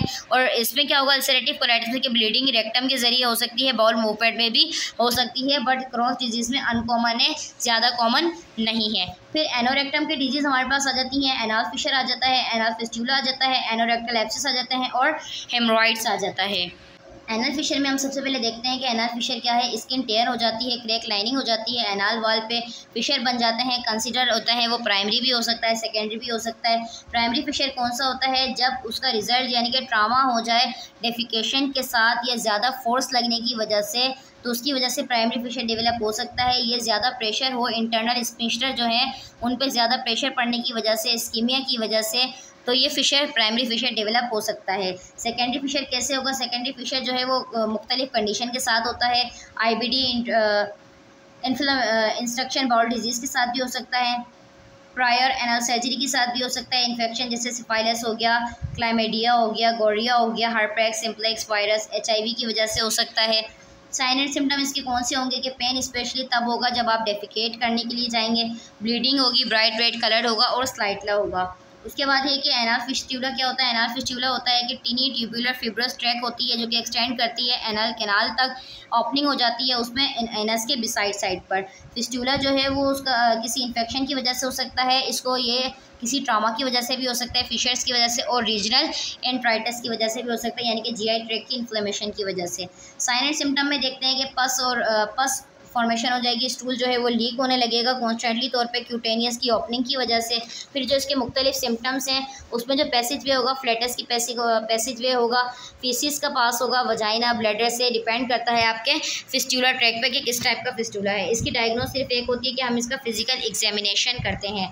कंजर्वेटिव केयर हम पेशेंट को कैसे देंगे है, टीच करेंगे कि उसने वो डाइट लेनी है जो कि हाई इन फाइबर हो, एडिक्वेट आप उसने इंटेक लेना है, फ्लूइड्स का एप्लीकेशंस वो अप्लाई करनी है, एनाल्जेसिक ताकि पेन को रिलीफ मिल सके, पेन को डिक्रीज़ करना है, स्टूल को सॉफ्ट करना है, और सिट्स बाथ को ऑर्डर जो हमें किया गया है उसके अकॉर्डिंग सिट्स बाथ देना है। ये हमारे पास एप्सिस है, ये फिशर बन जाता है, और ये हमारे पास फिस्टुला आफ्टर एप्सिस ड्रेन हो जाता है। ये एनोरेक्टल अल्सर है और ये हमारे पास फिस्टुला है। एनोरेक्टल एप्सिस क्या होता है? एनोरेक्टल एप्सिस जो है कलेक्शन हो जाती है पेरिनल पस की। इसका रिजल्ट क्या होता है कि एनल ग्लैंड्स में ऑब्स्ट्रक्शन हो जाती है किसी इन्फेक्शन की वजह से, एप्सिस फॉर्मेशन की वजह से। इसके कॉजेज़ कौन कौन से होते हैं? एनोरेक्टल फिशर्स जो है वो एप्सिस की वजह से हो सकता है। मोस्ट कॉमन जो इसका पॉजिटिव एजेंट होता है वो ई स्टेफ्लोकोकाई और स्ट्रेप्टोकोकाई की वजह से होता है। जैसा कि आप सबको पता है कि ई कोलाई हमारी ऑलरेडी इंटेस्टाइन में प्रेजेंट होता है, जैसे हमारी स्किन पर तमाम नॉर्मल फ्लोरा प्रेजेंट होते हैं, बट वो हमारे फ़ायदे के लिए होते हैं। अगर हम उनको छेड़ेंगे, अपनी जगह से वो मूव करेंगे, तो वो हमें नुकसान पहुंचा सकते हैं। इसी तरीके से ई कोलाई जब किसी वजह से, एनवायरनमेंट की वजह से वो अपनी जगह चेंज करेगा तो वो हमें नुकसान पहुंचा सकता है। तो ई कोलाई की वजह से भी हो सकता है ये एनाल फिशर। फिर हम देखते हैं कि इसके साइन एंड सिम्टम कौन से हैं। लोकल पेन होगा, स्वेलिंग होगी, फॉल स्मेलिंग ज़्यादा होगी, टेंडरनेस होगी, एलिवेट टेम्परेचर बढ़ता जाएगा। कंजर्वेटिव केयर हम कैसे देंगे? सर्जिकल थेरेपी करवाएंगे, ड्रेनेज करवाएंगे एप्सिस की, ड्रेसिंग रोज़ाना होनी चाहिए, लेकिन तब अप्लाई करेंगे उस पर हॉट कंप्रेसेस अप्लाई करेंगे। केयर हमने उसको देनी है, स्वेलिंग से अवॉइड करवाना है। ड्रेसिंग जो है वो यूरिनेशन और डेफिकेशन के दौरान ही चेंज करनी है। फिर हम देखते हैं पैंक्रियाटाइटिस क्या होता है। तो पैंक्रियाटाइटिस क्या है? Duct of Wirsung main pancreatic duct. हमारे पास यहाँ पर डक्ट का शो करवाया गया है कि कौन सी डक्ट क्या है, किसका यहाँ पर रोल प्ले हो रहा है। कि ये हमारे पास गॉल ब्लैडर है, ये राइट और लेफ्ट हेपाटिक डक्ट है जो कि लिवर से आ रही है। जब ये यहाँ आके मिलेगी तो ये कॉमन बाइल डक्ट हो जाती है। बाइल डक्ट जो है वो स्पिंस्टर बन जाता है। एसेसरी पैंक्रियाटिक डक्ट होती है, ये पैंक्रियास है, ये जुजिनम है, ये मेन पैंक्रियाटिक स्पिंस्टर है। मेजर ड्यूडेनल पेपिलाए है, ये ड्यूडेनम है, ये सिस्टिक डक्ट होती है। हेपाटो पैंक्रियाटिक एम्पुला और स्पिंस्टर है। तो ये हमारे पास ये डक्ट है। फिर हमारे पास आ जाता है कि फिजियोलॉजी में आता है एंडोक्राइन का फंक्शन और एक्सोक्राइन का। एंडोक्राइन में क्या होता है कि कुछ सेल्स जो है वो हार्मोन सिक्रीट करते हैं हमारे पास 3 सेल होते हैं आइसोलेट्स ऑफ वेंगरेंस में। ए सेल जो है वो ग्लूकागोन सिक्रिएट करता है 20%, बी सेल इंसुलिन सिक्रिएट करता है 75%, गामा सेल सोमेटोटॉक्सिन सिक्रिएट करता है और पॉलीपेप्टाइड सेल प्रेजेंट होते हैं। पैंक्रियाटिक जूस में क्या क्या शामिल होता है? अमाइलेज, लाइपेज, ट्रिप्सिन, कीमोट्रिप्सिन और कार्बोक्सिक पेप्टाइडेज शामिल होता है। फिर हम देखते हैं इसकी डेफिनेशन क्या है। पैंक्रियाटाइटिस एक ऐसी कंडीशन होती है जिसमें पैंक्रियाज की इन्फ्लेमेशन हो जाती है और ये हमारे पास दो होती हैं, अक्यूट भी होती है और क्रॉनिक भी होती है। अक्यूट पैंक्रियाटाइटिस देखते हैं। अक्यूट पैंक्रियाटाइटिस जो है अक्यूट इन्फ्लेमेटरी प्रोसेस होता है पैंक्रियाज का। इसकी जो इन्फ्लेमेशन की जो डिग्री होती है वो मुख्तलिफ होती है कि माइल्ड एडिमा से स्टार्ट होती है, सीवियर हेमरेजिक नेक्रोसिस की तरफ चली जाती है और ये ज़्यादातर माइल्ड मिडिल एज के पर्सन में होती है। फिर देखते हैं कि क्रॉनिक पैंक्रियाटाइटिस क्या होता है। क्रॉनिक पैंक्रियाटाइटिस जो है वो लॉन्ग लास्टिंग इन्फ्लेमेशन की वजह से होता है। ये ज़्यादातर अक्यूट पैंक्रियाटाइटिस की ज़्यादा एपिसोड्स की वजह से होता है। डेवलपमेंट हो जाती है फिब्रोसिस की पैंक्रियाज के साथ। इसके रिस्क फैक्टर में आ जाता है अल्कोहलिज्म की वजह से, कोलेसिस्टाइटिस की वजह से, ट्रामा की वजह से, इन्फेक्शन की वजह से, वायरल हेपेटाइटिस और मम्स की वजह से, ड्रग्स की वजह से जो कि कॉर्टिकोस्टेरॉइड्स हैं, एनसेड्स हैं, थाइजाइड डाययूरेटिक ड्रग्स हैं, ओरल कंट्रासेप्टिव ड्रग्स हैं, पोस्ट ऑपरेटिव जीआई सर्जरी की वजह से भी हो सकते हैं। असिस्मेंट कैसे करेंगे? एब्डोमिनल पेन को असिस्ट करेंगे, usually constant mid epigastric region में होगा, पेरियम अम्लाइकल में देखेंगे, रेडिएट करेगा, बैक और फ्लैंक, नोजिया वॉमिटिंग को देखेंगे, फीवर को देखेंगे और इन्वॉल्यूंटरी जो है एब्डोमिनल गार्डिंग यानी कि एपिगैस्ट्रिक में टेंडरनेस कितनी है। फिर हम देखते हैं कि हमारे पास दो यहाँ पर साइन होते हैं। ग्रे टर्नर साइन होता है। ग्रे टर्नर साइन हमारे पास कौन सा होता है? Flank discoloration due to retroperitoneal bleed in patient. Retroperitoneal bleeding हो रही है पेशेंट को तो वो ग्रे टर्नर साइन होगा। फ्लैंक डिस्कलरेशन होगी विथ पैंक्रियाटिक नेक्रोसिस, जब वो फैल जाएगा, रेयर हो जाएगा। ये एस्केमोसिस डिस्कलरेशन होती है इन पेशेंट्स में, तो ये हमारे पास टर्नर साइंस होता है जब वो बैक साइड पर चला जाता है। पुलिन साइन हमारे पास कौन सा होता है? पेरी अम्लाइकल एरिया में हो डिस्कलरेशन हो, ब्लूइश डिस्कलरेशन हो जाती है पेरी अम्लाइकल एरिया में, रेट्रोपेरिटोनियल की हेमरेज की वजह से होती है और ये एंटीरियर एब्डोमिनल वॉल पे होती है, थ्रू द फेशियल प्लेन्स की ज़रिए होती है। तो आपने एमसीक्यूज़ में याद रखना है कि कुलिन साइंस जो है वो पेरी अम्लाइकल रीजन पर होता है और टर्नर साइंस जो है वो back of the retroperitoneal side पर प्रेजेंट होता है। फिर हम देखते हैं इसके साइन एंड सिम्टम कौन से होते हैं। क्रोनिक पैंक्रियाटाइटिस में डायरिया होता है, वेट लॉस हो जाता है, पुअर एब्सॉर्प्शन होती है, माल एब्सॉर्प्शन होती है फूड की, डायबिटीज़ होती है, इंसुलिन में क्या होता है कि वो डेवलप हो जाता है और सेल जो है वो प्रोड्यूस करने लगते हैं, पैंक्रियाज जो है उसी वजह से डैमेज हो जाती है। डायग्नोस्टिक टेस्ट में आ जाता है सीरम अमाइलेज जो है वो बढ़ जाता है, सीरम लाइपस एलिवेट हो जाता है, यूरिनरी अमाइलेज भी एलिवेट हो जाता है। सीटी स्कैन हम करवाएंगे, नर्सिंग डायग्नोज करवाएंगे कि अक्यूट पेन है उसको डिस्टेंशन, पैंक्रियाज के डिस्टेंशन की वजह से, पेरिटोनियल इन्फेक्शन है, ऑब्स्ट्रक्शन है उसके बिलियरी ट्रैक में, उसका जो फ्लूइड वॉल्यूम है वो डेफिशिएंट है, नोजिया वॉमिटिंग है, एनजी सक्शन है और ओरली इंटेक भी डिस्ट्रिक्ट है। इम्बेलेंस न्यूट्रिशन है, उसकी जितनी बॉडी रिक्वायरमेंट्स है उससे कम ले रहा है, वो भी एक हमारी नर्सिंग डायग्नोज है। ट्रीटमेंट में क्या आ जाएगा कि एनपीओ करना है, नथिंग पर ओरल इनहिबिट करेंगे, पैंक्रियाटिक स्टिमुलेशन को, सिक्रीशन इनहिबिट करेंगे कि जो भी पैंक्रियाटिक एंजाइम की सिक्रीशन है वो ना हो। तो पेरेंटल न्यूट्रिशन हमने देनी है, एडमिनिस्टर करनी है, पेशेंट को नेजोगैस्ट्रिक सक्शन देनी है ताकि नोजिया वॉमिटिंग से रिलीफ हो सके, पेनफुल डिक्रीज हो जाए, एब्डोमिनल डिस्टेंशन ना हो, पैरालिटिक इलियस ना हो और हाइड्रोक्लोरिक एसिड को रिमूव करें ताकि वो पैंक्रियाज को स्टिमुलेट ना करें। सिमेटिडाइन यानी कि टिगमेंट देंगे ताकि हाइड्रोक्लोरिक एसिड सिक्रीशन को डिक्रीज कर दे। उसके बाद एडिक्वेट पेन मेडिकेशन देंगे जो हमें एडमिनिस्टर की गई है। मॉर्फिन है, मॉर्फिन क्या करती है? अवॉइड करती है इसको, क्योंकि ये मसल स्पीशर ऑफ बॉडी को स्पैस्म करवाती है, कॉन्ट्रैक्ट करवाती है, तो फिर दोबारा रिलैक्स नहीं करवाती, तो हमने मॉर्फिन डेरिवाइड्स अवॉइड करनी है।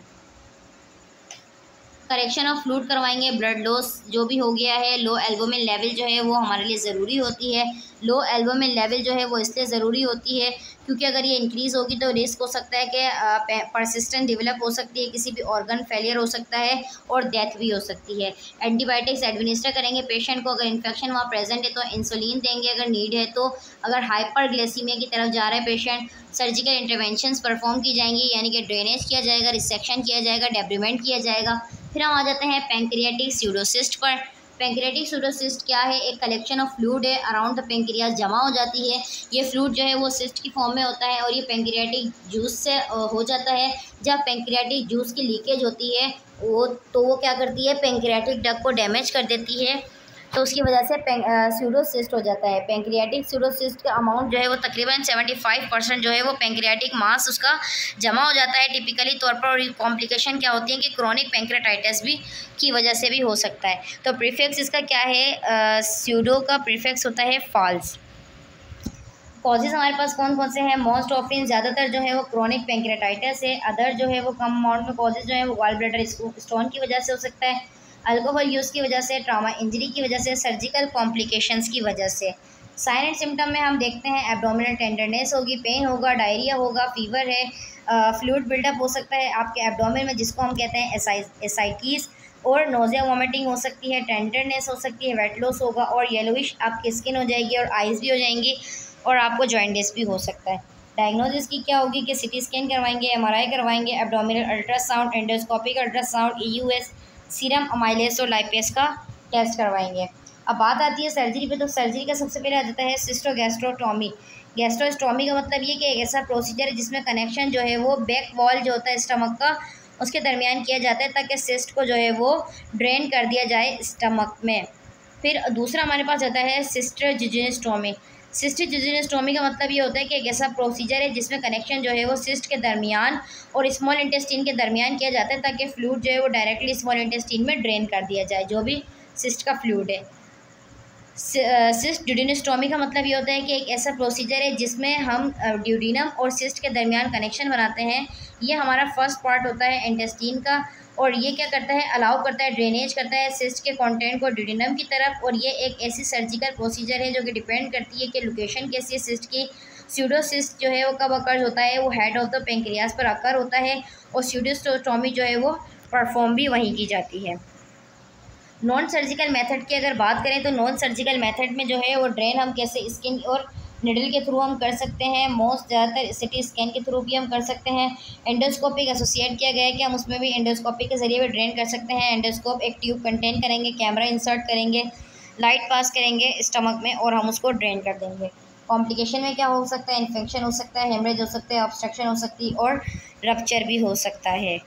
फिर आगे देखते हैं पैंक्रियाटिक कैंसर आ जाता है। तो पैंक्रियाटिक कैंसर हमें क्या बता रहे हैं, हमारे पास दो टाइप के सेल होते हैं पैंक्रियाटिक सेल। सबसे पहले होता है हमारे पास एक्सोक्राइन सेल, उसके बाद होता है हमारे पास एंडोक्राइन सेल।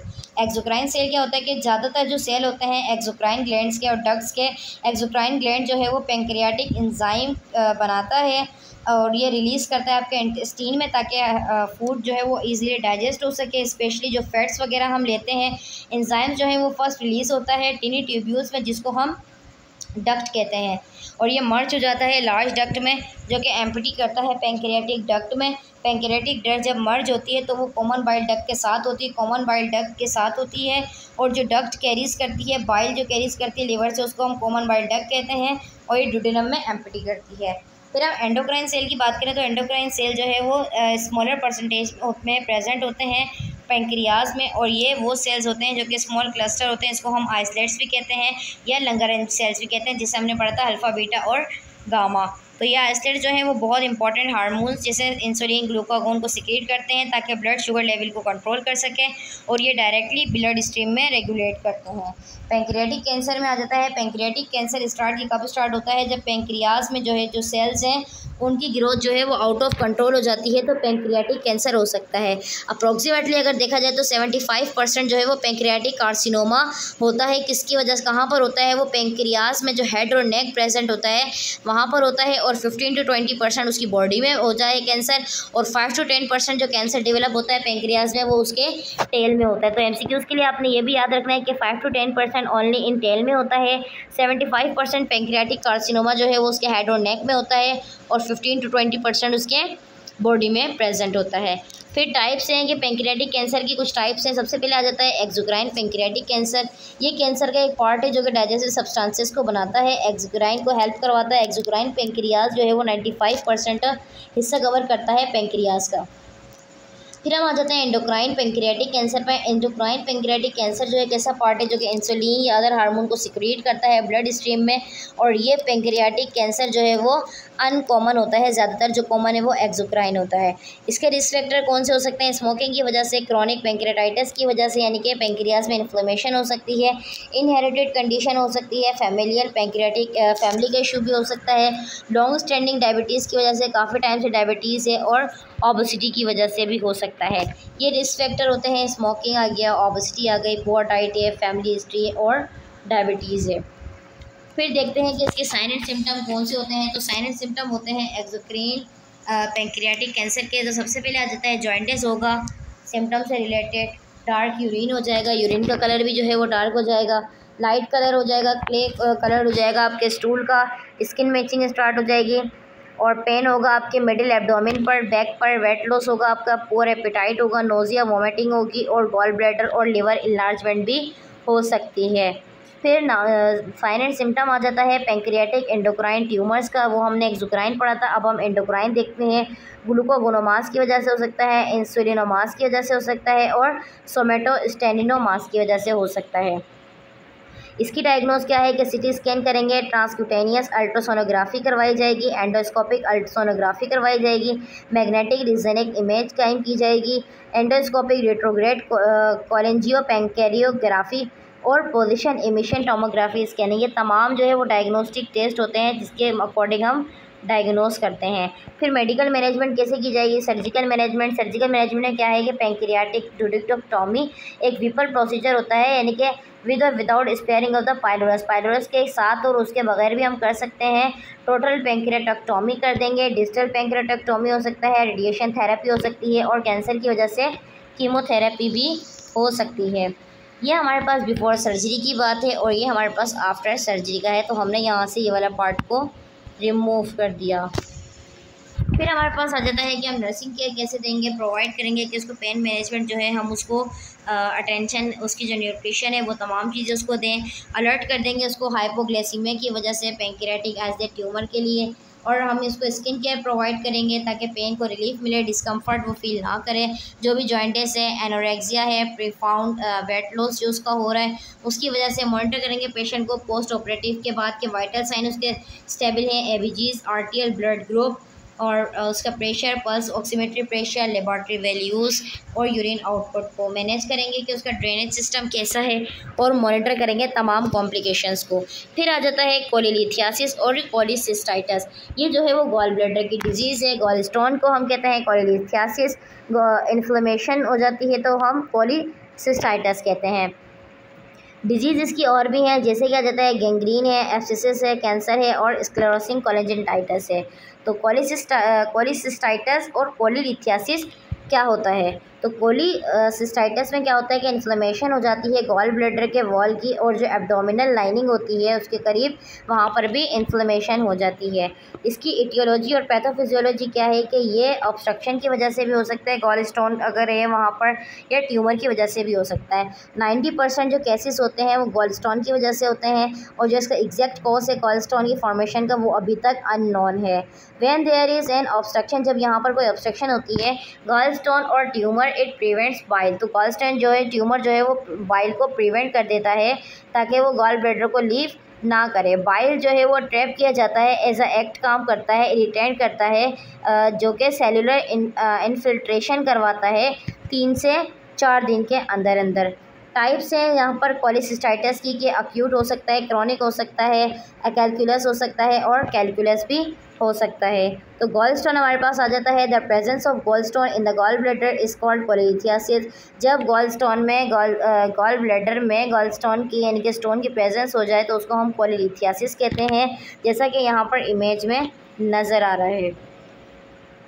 इसके रिस्क फैक्टर कौन से होते हैं हमारे पास? कोलेस्ट्रॉल, गॉलस्टोन के ओबेसिटी की वजह से, रैपिड वेट लॉस की वजह से, use of oestrogen and oral contraceptive की वजह से, कोलेस्ट्रॉल लवरिंग ड्रग्स यानी कि ज़्यादा ड्रग्स का इस्तेमाल करने की वजह से भी हो सकता है। फिर हम देखते हैं कि पिगमेंट गॉलस्टोन कैसे हो सकता है। क्रोनिक हेमोलाइसिस होगा, हेमोलाइटिक एनीमिया हो सकता है, ठीक है। क्रोनिक लिवर डिजीज़ हो सकती है, बिलियरी इन्फेक्शन हो सकता है, और गॉल ब्लैडर में कोई भी ऑब्स्ट्रक्शन हो सकती है। Those who are most at risk, वो जो कि ज़्यादा रिस्क पर होते हैं तो वो कौन कौन है? This are all adjective to describe the person most at risk of developing symptomatic gallstone. ये वो हैं जिन पे ज़्यादा डेवलप हो सकता है। तो 5 F से आपने याद रखना है, जैसे फर्टाइल, फेट, 40, फीमेल और फैमिली हिस्ट्री। ठीक है, तो ये आपने 5 F को याद रखना है। ठीक है, फर्टाइल है, 40 है, फीमेल है, फेट है और फैमिली हिस्ट्री है। तो ये आपको याद होना चाहिए, ये भी MCQs में आ सकता है। साइन एंड सिम्टम क्या है कि कंप्लेन करेगा पेशेंट कि उसको इंडाइजेशन हो रही है खाना खाने के बाद उसको। ठीक है, फैट फूड्स अगर वगैरह ले रहा है तो उसकी वजह से उसको इंडाइजेशन हो रही है, बर्निंग हो रही है। लोकलाइज पेन होगा उसके राइट अपर क्वाड्रेंट में, एपिगैस्ट्रिक रीजन में। एनोरेक्सिया हो जाएगा, उसको नोजिया हो जाएगा, वॉमिटिंग होगी, उसकी फ्लैचुलेंस ज़्यादा होगी। मर्फी साइन हो सकता है कि पेशेंट जो है वो अनएबल होगा कि वो गहरा सांस नहीं ले सकता। हेपेटिक रीजन, क्योंकि और उसका जो हेपेटिक रीजन है वो फिंगर से ही प्रेस हो सकता है। फिर हमारे पास आ जाता है कि increase heart and respiratory rate, जो उसका इंक्रीज़ हो जाएगा तो इसकी वजह से पेशेंट जो है वो डायफोरेटिक में चला जाएगा, जो कि एक them think they are having a heart attack, जिसकी वजह से उसको हार्ट अटैक भी हो सकता है।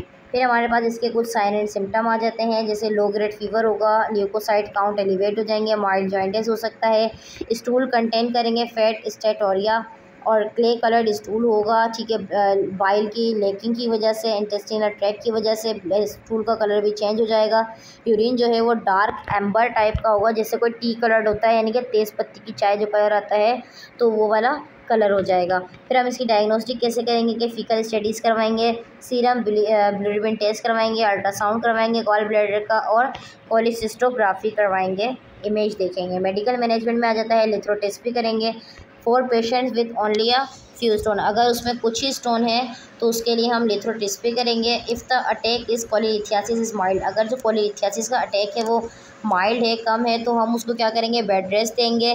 ठीक है, पेशेंट को प्लेस करेंगे, NPO कर देंगे, GI ट्रैक और गॉल ब्लैडर को हम रेस्ट पर कर देंगे, NG ट्यूब प्लेस करेंगे सक्शन के लिए, फ्लूइड्स देंगे, IV फ्लूइड्स देंगे, और ताकि जो भी उसका लॉस ऑफ फ्लूइड से NG ट्यूब सक्शन के थ्रू वो ख़त्म हो जाए।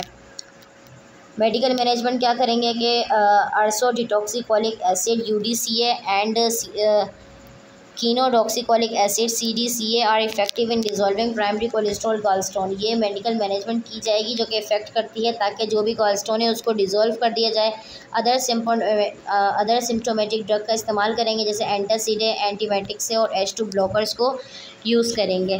फिर इसकी मेडिकल मैनेजमेंट हम कैसे करेंगे कि कोलेसिस्टोमी की जाएगी या लेप्रोस्कोमी या कोलेसिस्टेक्टोमी की जाएगी।